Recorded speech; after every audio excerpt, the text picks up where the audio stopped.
So here's the problem. This is the Sony X1000V camera, and a charged original Sony battery.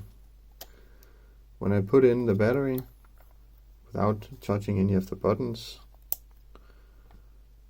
this light blinks. It blinks in a very specific pattern that repeats over and over.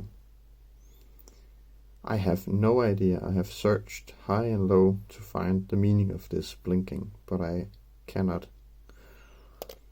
As you can see, the LED screen doesn't turn on. There's no reaction to any of the button presses. It just keeps blinking this specific pattern.